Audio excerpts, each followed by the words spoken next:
Hey everyone, you're listening to Goddamn Gamecube, a podcast where we discuss video game franchises and video game industry topics that we're passionate about. This is the final episode of the Resident Evil Retrospective.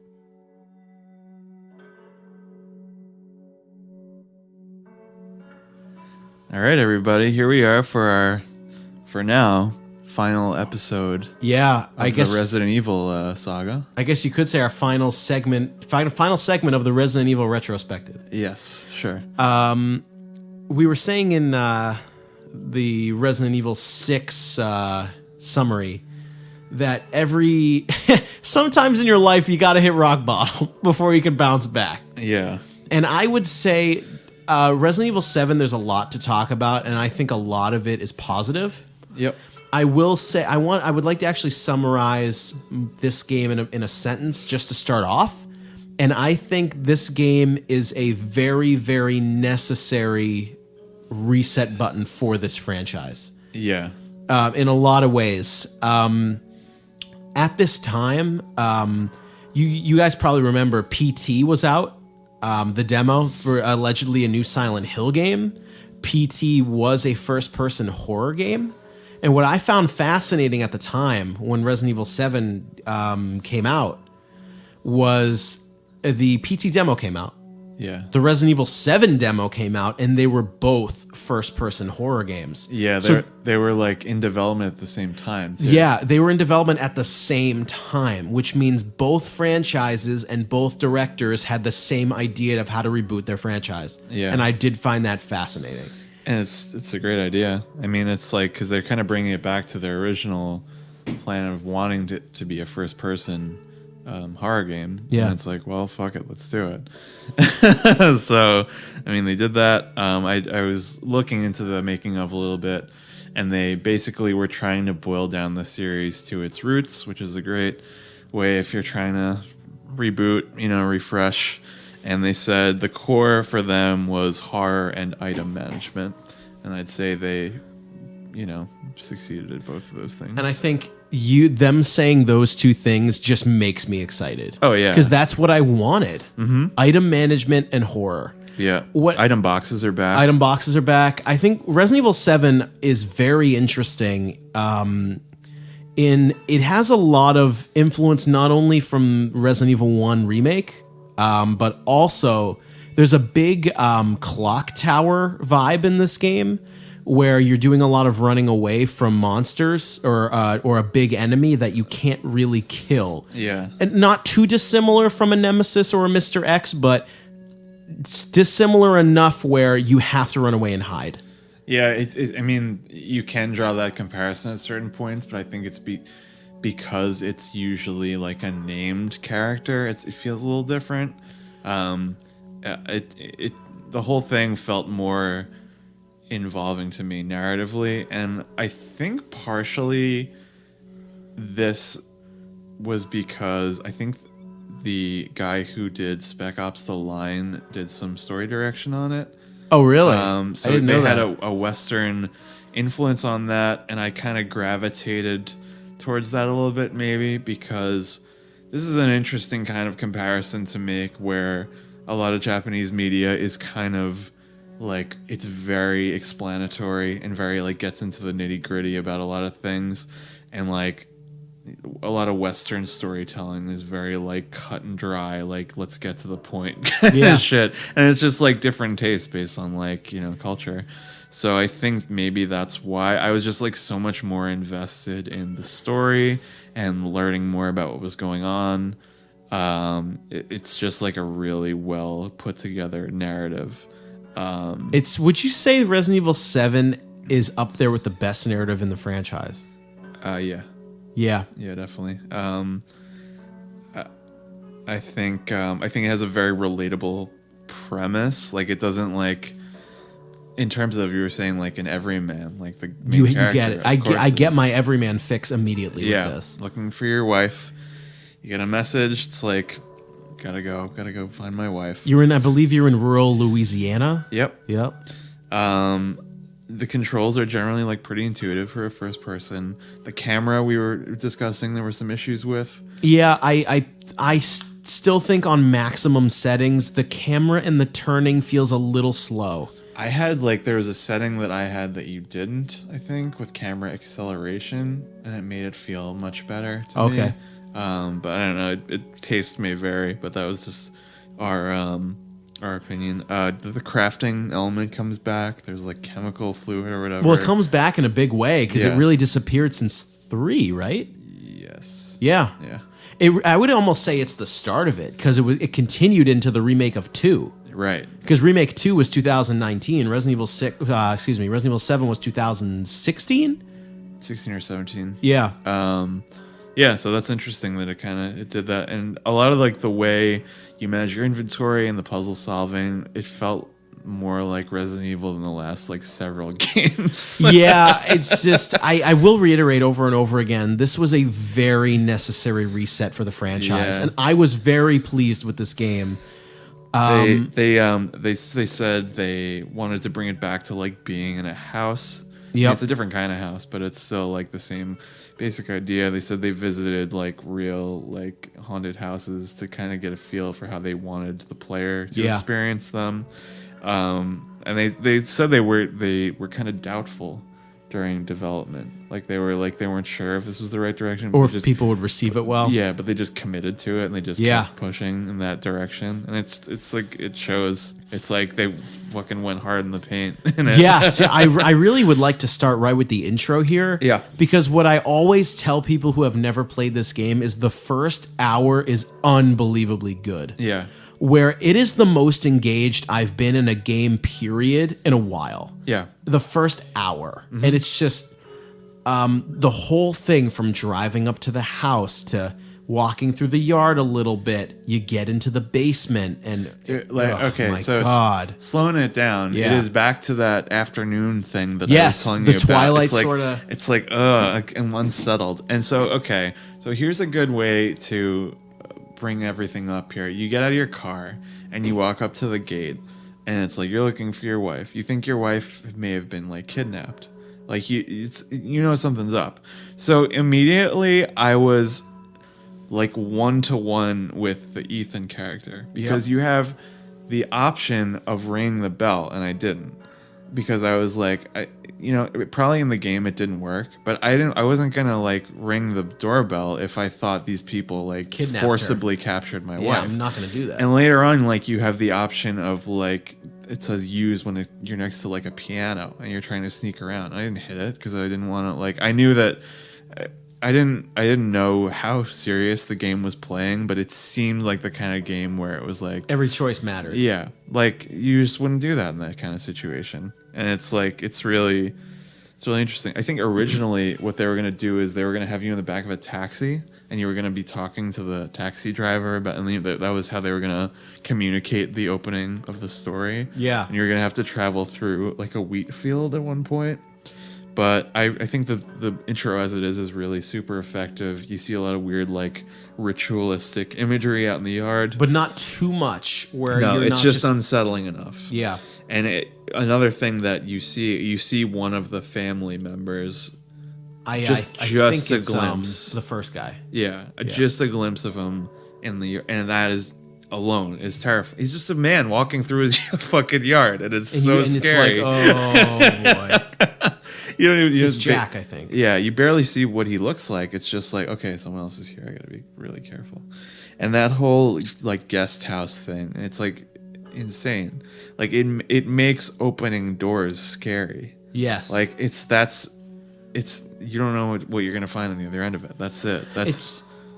When I think about this intro, when I think about when you go into that guest house and you find your wife within 10 minutes, you're like, what's going to happen for the rest of this game? I wasn't even sure if it was her. Me either. And I was like, is that like, I don't want to like wake this person. I don't know if it's my wife. Yeah. And then she's like, daddy's coming or like the family. I'm like, get out of here. You're like, okay, so clearly she was kidnapped or some sort of brainwashing's going on. Yeah.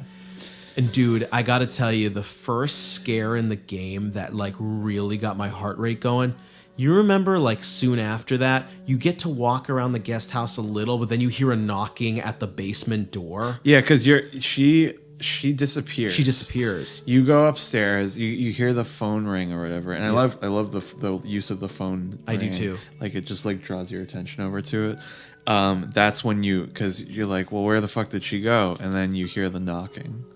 You hear the knocking at the basement door. Yeah. And keep in mind, you had to walk up the basement to get up here. Yeah. You had to walk up the same set of stairs. And when you go back in it and you have nowhere else to go. You have nowhere else to go. And you walk back down the stairs and you slowly see your wife creeping up at you. Crawling up the stairs. Oh, I was like... Fuck off. I was like, oh my God.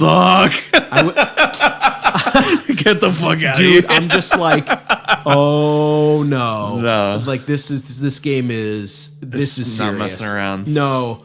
And then, dude, of course, that's when it gets violent. Yeah, your wife is, dude. I've watched this intro several times over the past couple of days. Yeah. I didn't maybe I forgot how violent the intro was before what we're about to talk about. Yeah. Where she has a knife and she's cutting and stabbing through your hand and your arms and you're trying to fight her off. Uh-huh. This is a visceral game in the first 20 minutes. And you don't know why this is happening, and you don't really know how to stop her. Like, it's your wife. You're trying not to, like, kill her. But then you have to fend her off with the axe. Yeah. And this, also, like, there's that, the guard mechanic. Yes. Which is, like, it's underrated. Like, it's more useful than it seems. The guard mechanic is very interesting in this game, where essentially in Resident Evil, in the past 7 entries, you're trying to game misses. You're trying to just goat the AI into missing you. Yes. But in this game, blocking an attack is a button, and it will significantly take away damage. Right. Which I thought was a very interesting addition to a game franchise where I've been instinctively trying to goat the game into missing. Yeah. What I really want to talk about is I got the most important part of this game. There were a couple. This intro was unbelievable for the first 40 minutes. We don't have to painstakingly go through every minute, but after you fend her off with the axe, you can see in first person like the distress in Ethan when he's like, I just went to save my wife and I just axed her to death. But then you leave the room and she's gone. Yes. And you're like, oh no. Yeah. And of course, if you guys have played this game, we don't need to review every single minute.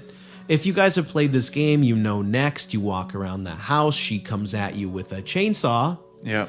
And nails your hand to a board, like a wall, and you're trying to, like, you don't know what to do. Via quick time event, you're trying to pull this screwdriver out of your hand. Yeah. And then she chainsaws your arm off. Yep. And you think, wait, was that supposed to happen? Did I mess up? But it is scripted, and you do have to get your arm cut off. Yeah. That was unbelievable. And I said, whoa. I have a potential surprise thing for you here that I'm not sure. Go ahead. I'm not sure if you know about. This is the time. Because I talked to you about you can pick your hand up. Yes. And it's in your inventory. And I don't know if there's any consequence to that at all. But did you also know that you can get your leg chopped off later in the game? Yes, I was going to bring that up. That's crazy. I did not. That didn't happen to me. There was only one scenario where it can happen. I was looking it up. Like, there's like, it has to be. We'll get into that. Yeah.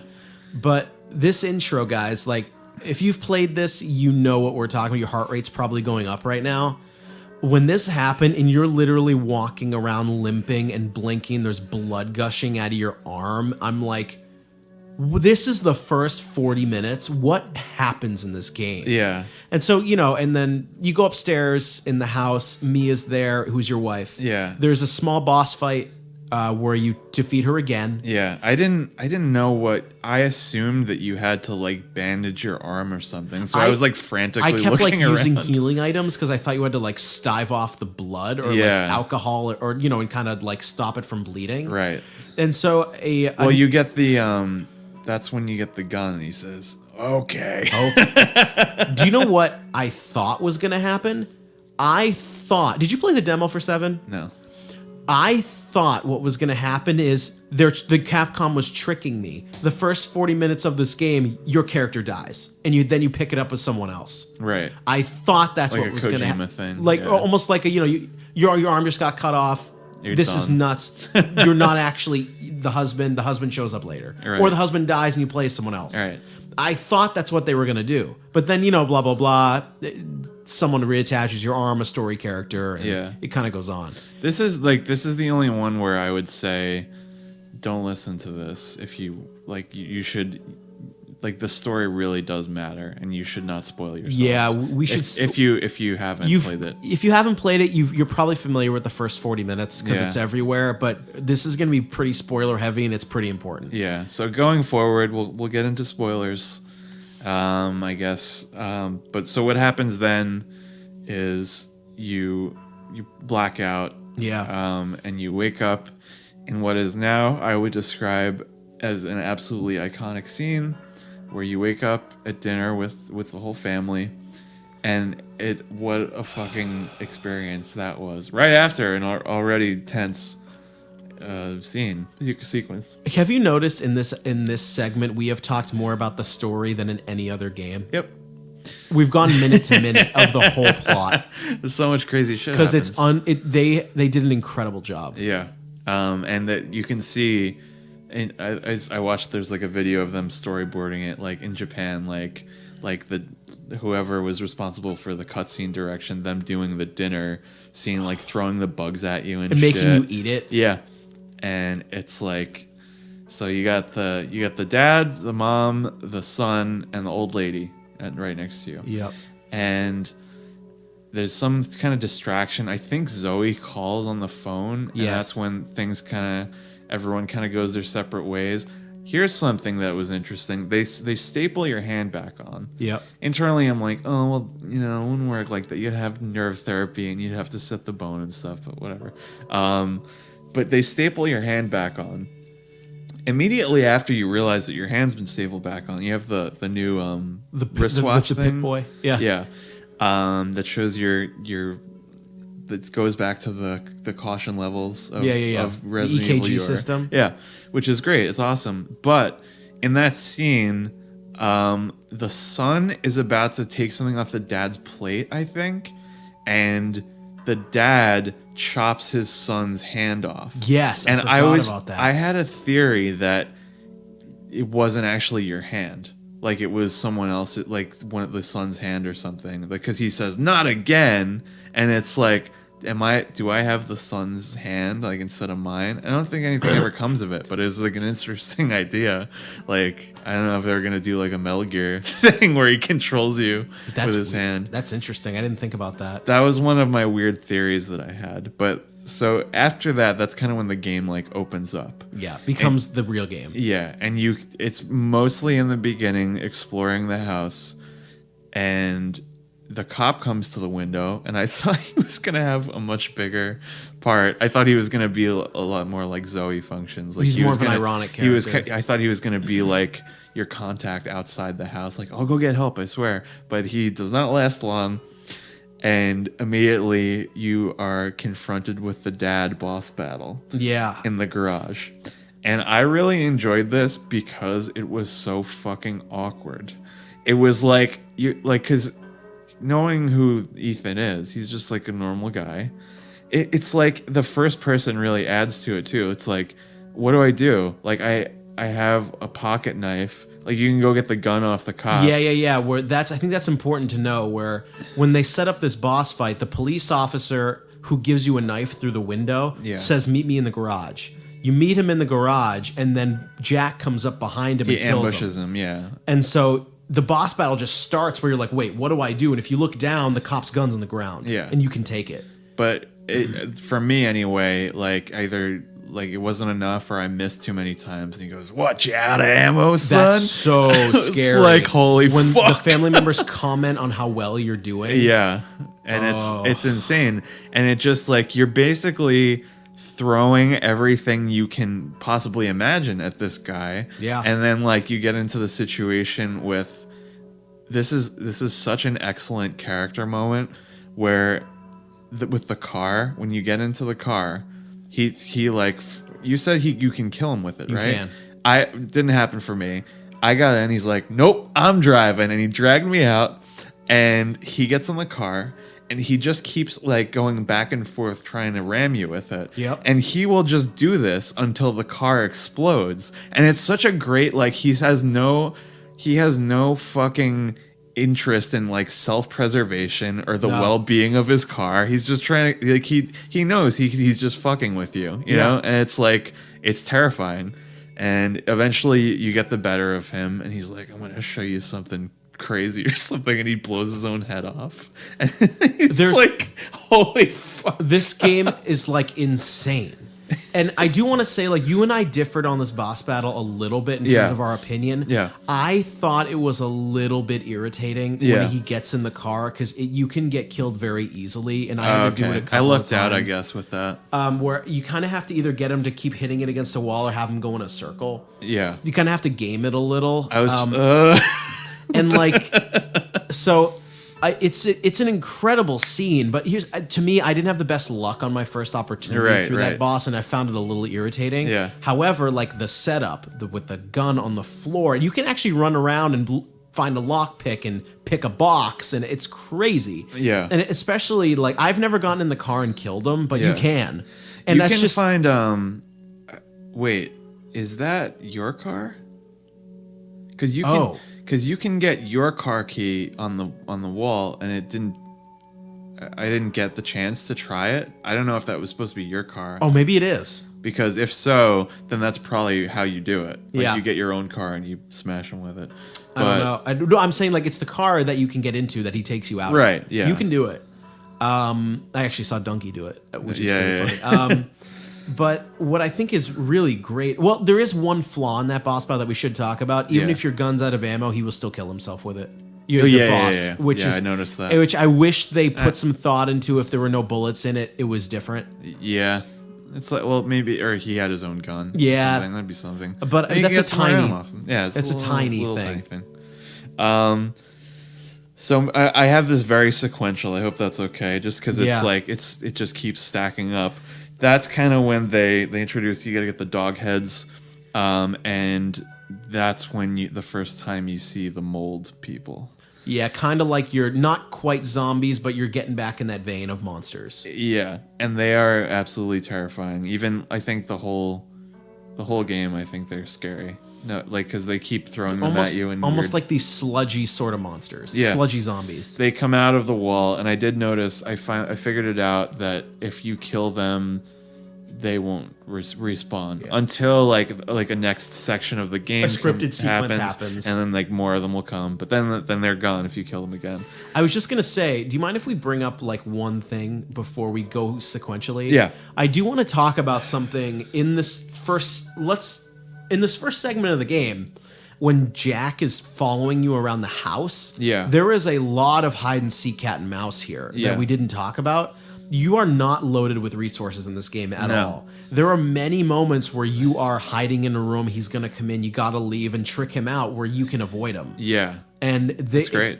If you guys have ever played Haunting Ground or Clock Tower or anything like that where you have to run away from monsters, it is similar, and it's very, very successful. He also scared the shit out of me once because I thought he was in a different part of the house, and he broke through a wall. Yes, and I was like, "Holy fuck!" Like with like an old-fashioned lawnmower or something. Yep. And I was just like, "This is insane." Yeah, because it's insane. It's like, it's one of those Nemesis moments. I can't believe it's the same fucking series. It's really unbelievable.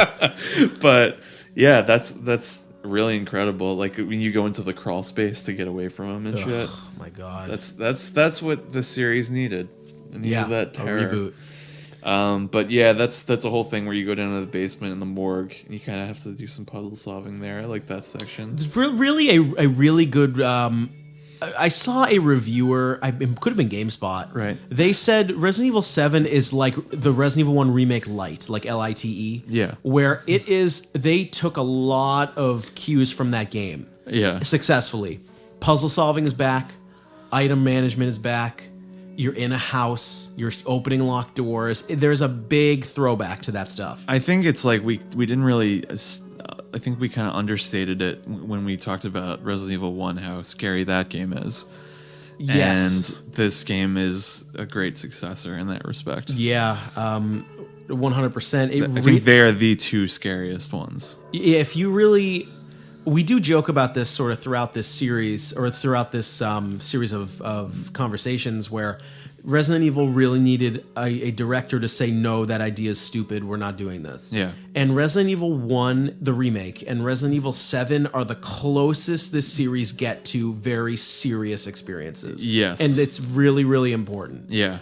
You can continue with your next Resident Evil 7 thought, but go ahead. Even if crazy stuff happens, it's treating it with the right tone. It's grounded in reality. Yeah. That's when it's the most successful. Yeah, so after that, I think after that is the, you fight Jack again, and you try to get the last dog head, and he kicks you into the cage. Chainsaw arena. And you have the Thunderdome battle with him. With the and I was just chainsaws. like, this is just insane. I was like the tension for me was just like, Oh my god. because it's really like, how do I stop this guy? You know what I mean? And it's like you're literally just sawing him apart. It's like it's at the core of survival. Like he has some weird, like, I don't even know. It's like a giant scissor chainsaw thing. Well, I will say this. You and I actually, it's interesting. You and I both like this game. Yeah. You and I actually differed a little bit on our boss battle opinions. Yeah. I actually thought the first and second one teetered on too dumb. Okay.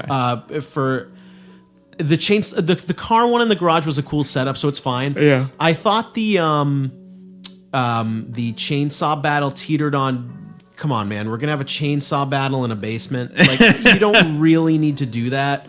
If there was different weapons, I think it would. Or if you didn't pick one up, you had to kick the meat sticks into them or something, which you can. Right. Yeah. I thought it. I shouldn't say, because I do like this game. I Yeah. just think tonally it was. I shouldn't say dumb or stupid. It teetered on goofy. Yeah, I mean, because he is such a absurd, over the top character. I guess it made more sense for me, but it's like just the way that your interactions with him just kept building up to this inevitable point. And I would have been fine with this being the last we saw of him, but we'll get to that. He's like, then stay dead, and then his legs come up and they start walking. And I'm like, oh my god. It's, and then they just fall apart.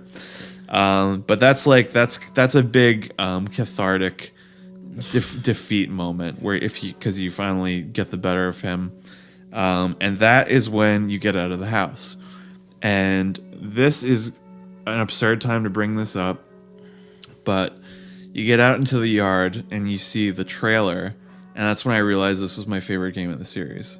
And I realized this because it reminded me exceedingly of like point and click adventure games that I played when I was a kid, like visually and like the puzzle solving and everything, because I was kind of getting that vibe with Resident Evil 1. And I was like, and this is when it kind of coalesced into, because the first person perspective really throws it back to that. And when you see the trailer with all like the Christmas lights and stuff or whatever, it's like, I could see that being part of like a pre-rendered background of one of the games that I used to play back then. And I just like everything about it, like the story, everything was just coming together for me at that point. And I was like, I love this. And when you get out of the house and you get into that section, and you start to figure out, okay, here's how I use these upgrade coins. They have Right. a little bit of an upgrade system. It's not a lot, but it's a little. Okay, and now I feel like I've accomplished something. What's next? Yeah. And I think what's next is the scariest part of the game. It is pretty terrifying. It's just, I can't even think I can even say that. The chainsaw part with your wife is unbelievable. Yeah. But what amazed me about this game was, I thought the house would have been the scariest part. And, and typically in horror games, the farther you get, I don't want to say the worse it gets, but it tends to go in that direction. I mean, it is true that I think once I got a gun in this game, it opening doors wasn't as scary, or it was like a different feel. Like, all right, I don't know what to expect, but I'm readier now, you know? Yeah. But this is where it kind of, I thought that I was getting a handle on it at this point. So basically, the next part is you go to the old house. It's a different section. It's like you go through a gate or something. It's like the greenhouse, old house area. Yeah, and you go in, and it's kind of like the whole game is kind of divided between each like family member. So now this is the mom part. Yeah. And you go in there, and the whole thing is that she can control bugs. Yeah. She has like crickets or something. Or she births them or something. It's really bizarre. Yeah, and they both like they're little mobs and stuff, but they can also like swarm over surfaces and shit. And so you're looking around, you're trying to put together like a makeshift like flamethrower and stuff. And I can't remember how you get into that first really scary situation. Are you talking with the lantern and when you're trying to open a door and then... Oh my god. When you go to push open a door and you think, oh, is it a loading screen? And she looks through the door and just goes, stay the fuck out. Yeah. And you're like, oh my god, this game is awesome. Yeah. It's like, because something like that door closes on its own. And you're like, wait a second. What if I try to push it again? I want to go back? Yeah. Oh my god. So initially my faith wavered when she's chasing you around with like a swarm of bugs all around you, and I was like, okay, I'm starting to get a handle on how this game presents its horror. And then you get kicked down into that pit, and you shoot her down, and she gets like overtaken by like moss or something. And you go up and you need the lantern to open the secret door. So you have to go and find her, and the lantern's gone. She's gone and the lantern's gone. And that's when you go into like the greenhouse part. And that is a whole different It's just, this game really just gets better and better. Yeah. It's unbelievable. This greenhouse battle is not only terrifying with her, where she turns into this big, tall, like... I don't even know how to describe it. I was going to say this is a great distinction between like the character design here versus someone turning into a T-Rex. Because that is like it's not surprising anymore when like, you know, or like Krauser growing a huge super arm or something. Like that's not like... It's not scary to me. Opinions may vary, but seeing like she is still vaguely human. She's just like bent, and like her extremities are like bent and stretched out like a spider. Like a spider or a bee. Yeah, and it's like it is horrific to look at. It's just it looks like it could happen. And that's what's so scary it's about really it. that uncanny valley thing, right? Where it's the uncanny valley sort of horror where is she human? Yes, but there's something wrong. Yeah. And dude, in that boss battle, you can hear her birthing bees and sort of making almost childbirth noises. Yeah. And you have to kind of shoot her and flamethrow her in that area. Yeah. It's like unbelievable. This boss battle, I thought was very tough as well. A lot of resource use. Yeah. But it's just what we've discussed up to this point is about 50% of your way into the game. Yep. It's unbelievable. That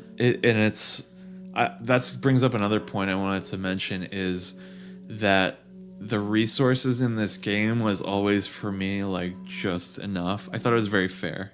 I agree. I was never like running out or had too much. That boss battle is when I said, I'm going to have to expel almost everything here. Yeah. You know, and really just get this done and hope for the best. Yeah. You kind of like after that, you slowly build yourself back up. It was unreal.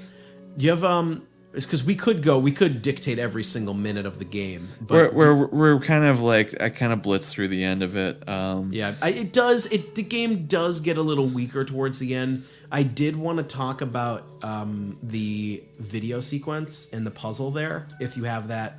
Yeah, but just to finish up that section is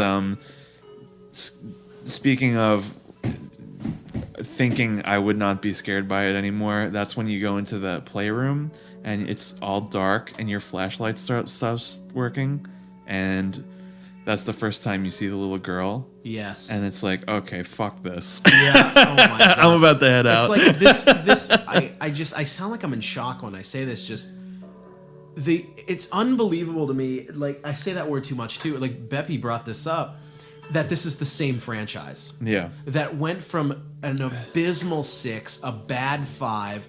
4 is an amazing game, but but this, and the way it's just, you're probably 4, 5, 6 hours into the game at this point, and it's still scary. It's still terrifying. Yeah, what you're talking about, I figured this would be a good time to bring up the videotape mechanic, because it comes up a couple times, and I think they use it very, very interestingly and very well, in that, like, you play as somebody else very briefly. I don't like one of them, when you're playing as the wife and the mom is chasing you, you can fail, and I'm like, all right, well, this is stupid. But the way that they use it to reveal puzzles and stuff like that is really clever. Like, you want to talk about the trap one? Yeah, the trap one is fascinating. Actually fooled me like once. Yeah.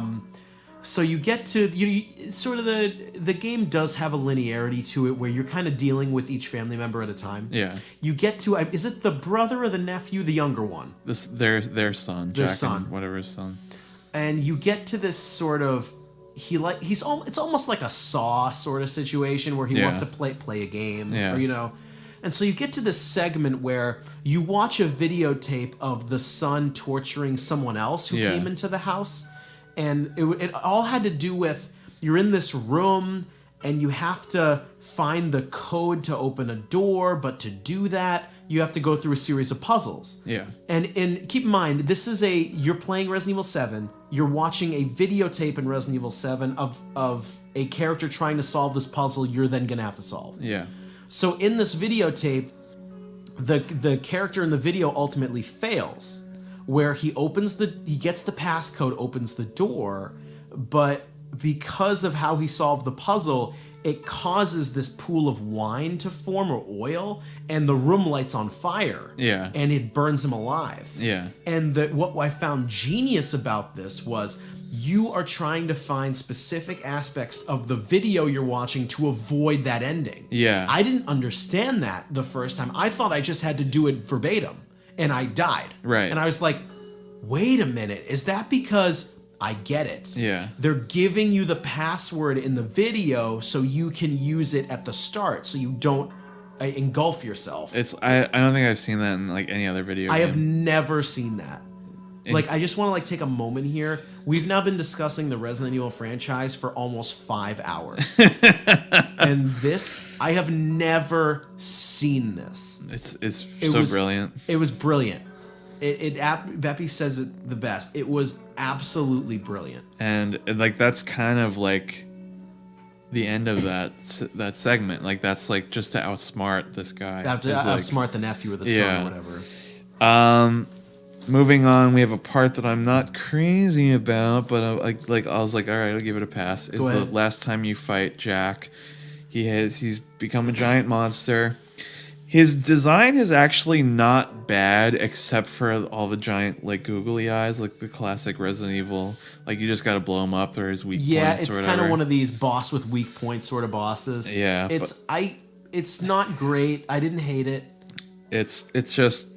I'll forgive it. But that is when you use up one of the cures that you get for the disease on him to stop him, and then you have to choose between Zoe and your wife. I think most people would choose their wife. That's what I did. Yeah. I think that's the canon one. I think they elaborated on further in the DLC. You're right. But so let's just say you save your wife. You save your wife, you get in a boat, you're leaving. Then again, as a gamer, the game isn't over, but it has the feeling like it could be. It could go either way. And that is when you discover the shipwreck, which is hinted at in the little girl's drawings on the wall and shit. And when you get there, that is when the end game starts to get elucidated. Is that the wife was escorting the little girl as a secret project for whatever, one of the fucking organizations, and you play as her, and they show you exactly what happened, how it ran adrift into the swamp. and everything like that. And we should say this: it's in sort of a swamp in Louisiana. Yeah. So when you get on this boat, that's how you're able to see this shipwreck. Yeah, and it's. I thought that sequence was really good, and it was. I didn't expect it to go that far into detail, or for either. that as to be the reason why the wife was there to begin with, and then you realize, as you get further into it, you go to that salt mine. Yeah. And I thought that was cool because that was kind of like it's one of the Day of the Dead, I think, takes place in a salt mine. And I thought it was neat, but that is all this is kind of where you start to realize that this family, besides the son, were under the influence of the little girl the whole time. Like, 'cause she has harbored some kind of mold, fungal infestation that allows her to control people's minds and shit. And so you start to feel a little sympathy and empathy for the family you just obliterated. Yeah, because they were perfectly normal until this happened. They were just this backwoods family. And then they were coerced into like eating people and like doing all this horrible shit. And it's like, oh my god, because you are really like, in my case anyway, I was like very vindictive. I was like, man, fuck these people. Yeah, me too. I like, was very much like F you. Yeah, but then it's like, oh my god, my this poor wife family. did this, and I'm here to save her. Yeah, and she was trying to escort this little girl, this science project, and this family got obliterated. Yeah, but then you find out that the son was in on it. Like, he was like a control. Like, he wasn't being infected, and he was letting this happen to his parents. Yeah, and he just wanted like the ability to regenerate his limbs and shit or whatever. So I thought it was an interesting like dichotomy of like, this is the food chain of this family here, which is really cool. But then you get to the big twist, which I thought was fantastic. And it's that I kind of pieced it together as we were getting near the end, because there's some notes that hint about it. And once you break through all the illusions and stuff, you inject the little girl with the antivirus or whatever, and it was the old lady the whole time, and she's been in the house. You keep running into her, and you can't do it. You can't shoot her. You can't do anything. It's just like, oh, hi. We should bring that up. It's very scary. Yeah. The old lady is always watching you from a wheelchair. Yeah. But she doesn't do anything. No, she's like completely catatonic, and you do see, I think a wheelchair is one of the first things you see when you get to the house. And it's like, very scary. And you start to think, oh, the wheelchair. You start to kind of think back. Whenever the wheelchair lady sees me, that's when a family member comes after me. Yeah. Because she controls them. She's like, they're all synced up. Yep. It's so fucking cool. Yep. But I mean, okay, so this is where it gets a little schlocky, but as far as I'm concerned, the entire thing could have ended there, because that was supposed to nullify her infestation or whatever. Yeah. Then she becomes gigantic, and we have a big schlocky Resident Evil ending where she becomes a big face, and you don't know what you're doing, but then it gets good. Because, Beppe, am I allowed to say how the game ends? You gotta say every detail. You know what? Why don't you do this? You played it more recently than I did. Okay. Why don't you describe exactly how it ends, and then I would love to talk about the one fan service moment that I really liked. Okay. So you're outside the house now, because I thought it was really cool that the mine is the secret passage that your wife was looking for at the very beginning of the game. She's like, oh, I swear it was here, and then like it opens up from behind, and it's like, it's so cool. So you're back in the guest house from the very beginning of the game, and then you go outside, and the giant Eveline tentacle monster is like trying to consume you. She's just a big face, like big undulating mass. And all of a sudden the military shows up, and there's some helicopters. I thought it was cool. You see photos earlier on that it's the caption is like, are they watching us? And it's helicopters with the umbrella logo. Yeah. And like someone calls out to you, and they're like, use this, and they drop a gun that is called the Albert. Yep. And I thought that was so fucking cool. That was the coolest part of the ending for me, because it was like Albert Wesker has been mythologized to this point, like this is like the Albert killer, you know, like not that he didn't die like that, but like they named a gun after him. I thought it was sick. So you shoot it at her. she explodes into a bajillion pieces. And what happens next? Some fans hated this. I love this when you're like, oh my god, I just did it. This game was great. Then this one guy drops down from a helicopter. Takes off his helmet. And he shakes your hand and goes, my name's Redfield. Yeah. Or like he says something like, my name is Redfield, nice to meet you. Yeah. I'm like, holy fuck, it's Chris Redfield. Someone who I hated until now. What I loved about this was like, there was no Resident Evil fan service the whole game. Yeah. There was literally nothing. You forgot you were playing this much maligned franchise. Yeah. And so you get to the last 4 or 5 seconds. This guy picks you up by the hand and says Redfield. I'm like, yes. Like, I stood up and I clapped. I loved that. And some people did not like that. I loved it. I have a couple thoughts about it. Yeah. I thought it was great. But I was talking to you a little bit about my theory here, and this is kind of like the hand thing from before, is that when he takes off his helmet and he says, I'm Redfield, he doesn't look like he does in other games. Like, his facial structure is very different. It's artistic license, we now know, but at the time, he only introduces himself as Redfield. And he comes out of a helicopter with the Umbrella logo. So I was like, so is this another like doppelganger is thing? It a sibling? Well, that too, but is it like, is he just pretending because we're familiar with Redfield? Like, is it like, what's going on? But I think it's like there was a DLC where you play as him, and that's it. But like the what I thought was interesting was the son gets away, and that's what the DLC was about. Yeah. I thought they were like setting up a sequel with him, but they just kind of wrap that up. And they do the same thing with Zoe in a different DLC. Like, she survives and it's all fine. But no, great. I thought it was a fantastic ending to a fantastic game. When it comes to, if we're going to have our final thoughts here on the game, I think that's kind of where we are. I really want to reiterate how necessary this game was for the franchise. They could have, and it really led to a Capcom revival where Resident Evil 7 was very successful. They got the cash to remake Resident Evil 2. It was excellent. But going back to 7, for me, it is in the top 4 games in the franchise. Yeah. It was terrifying through almost the whole thing. Mm-hmm. The action was good. I wouldn't say it was great. It was good. Mm-hmm. The ending made me feel amazing. There is one tidbit I want to talk about. Yeah. There are some hints in the game that how were you able to regenerate your limbs? You're also infected with this, and you didn't give yourself the injection. Interesting. That is an interesting part of this, but they do leave that open-ended. Because if you look at this is very interesting. Over the course of the game, the scar on your wrist where your arm got reattached heals. Really? Yeah. That's pretty cool. And do you remember that part you brought up where you can get your leg cut off too? Yeah. And Jack, it's very maniacal, where Jack cuts off your leg with a shovel, and he says, "Oh, take this." It's pretty much how to show you how to heal yourself in the game. But you put your leg down and heal your leg, and it's like, how were you able to do that?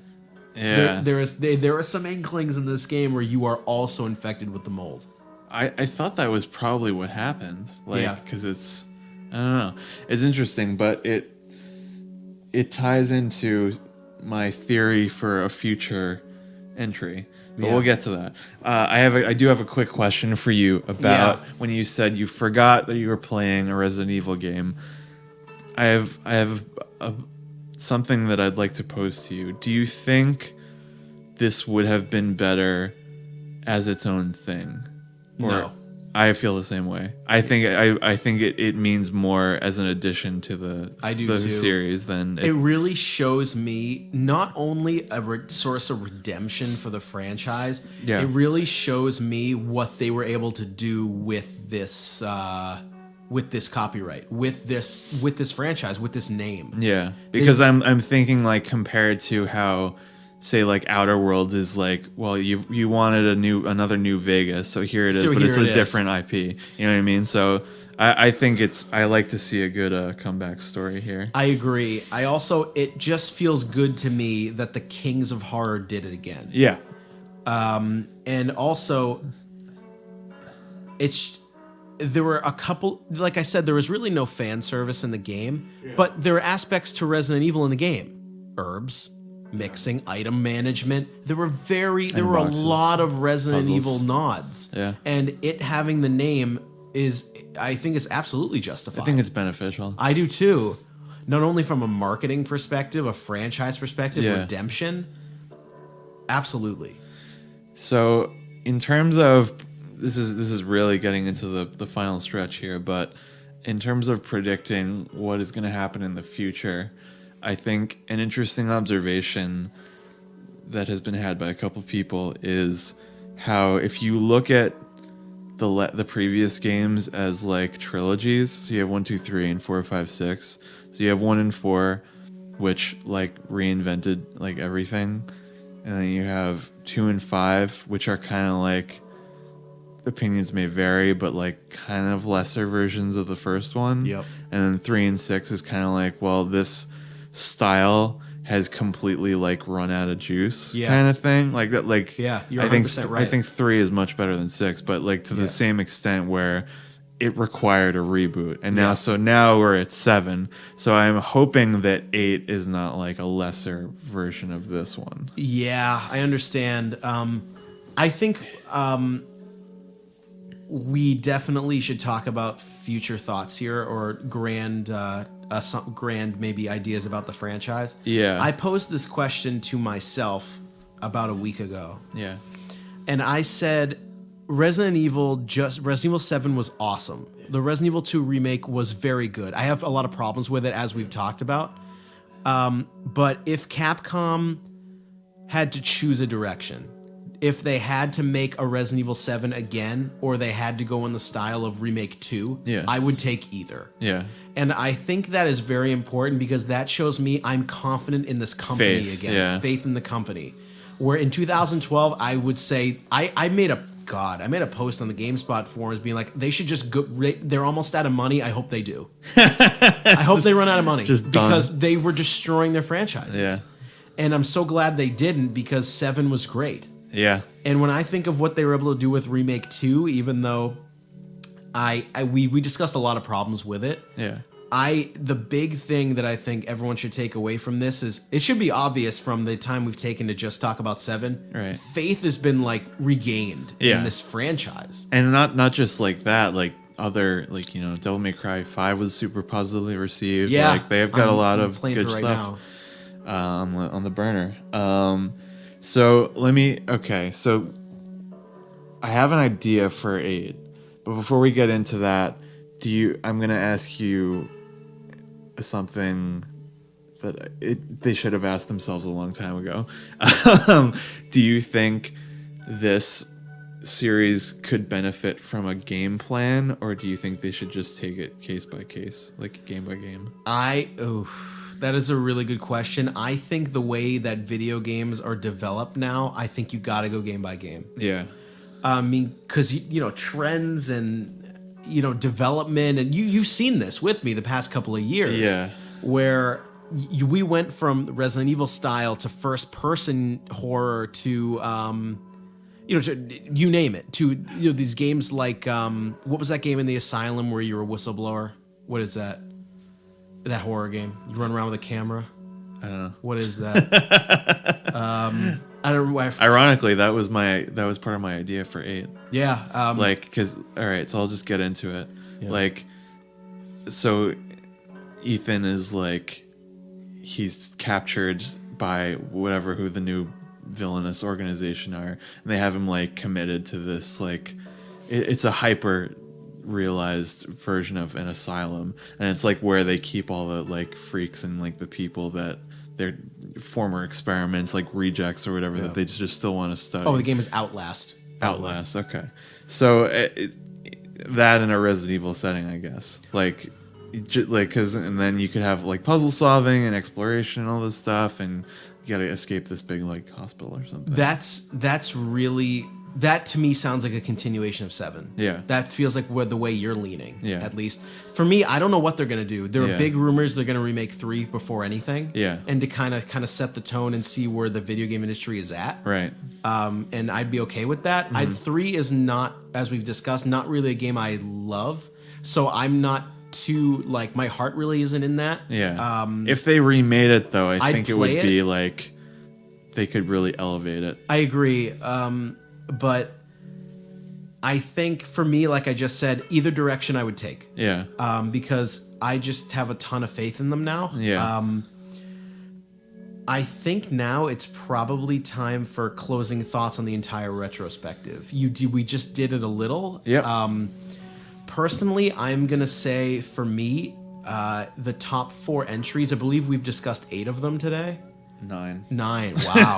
Discussed 9. Wow. So I think for me, it's got to go, if I had to go from we'll do top 4. okay. For me, it's got to be hard with the remake of 1472. So 1472. Okay. And by 2, I mean either the original or the remake, because they both have pluses and minuses. Right. Okay. Well, I can give you my full ranking. Go ahead. Full ranking. Full all 9. Go ahead. Okay. 1. Go. No, I'm gonna go worst to best. Worst to best. Just to shake it up. Hit Okay. it. So Code Veronica, bottom of the barrel. Then 6. Yep. 0. Yep. 5. 3. 4. 2, 1, 7. 7 is your favorite. That's my favorite. Yeah. Wow.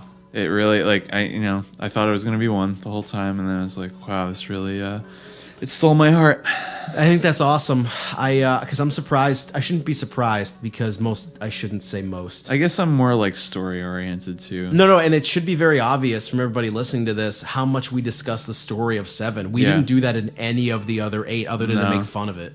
Yeah, that's true. Because they were so bad. We talked, and and personal preference with like I said, it reminded me of games that I played when I was a kid, so it's kind of burned into me from that. For me, Resident Evil 7 is a light version of 1, and it's not too far off. Yeah. I just want to say we have discussed this franchise for over 5 hours. Ad nauseum. Ad nauseum. I don't think there's anything left to say about it. Period. No, I just want to say I've played this out. franchise as a kid and an adult. Yeah. For better or worse, it has meant a lot to me.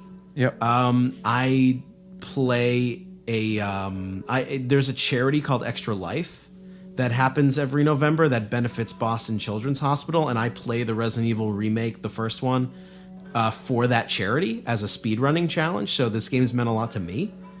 And I just want to say I have had a great time discussing all 9? 9, yeah. All 9 main entries in this franchise, and I think this is the end of our Resident Evil retrospective. So thank you, everybody, and thank you, Beppe. And can we get over to the goddamn GameCube already?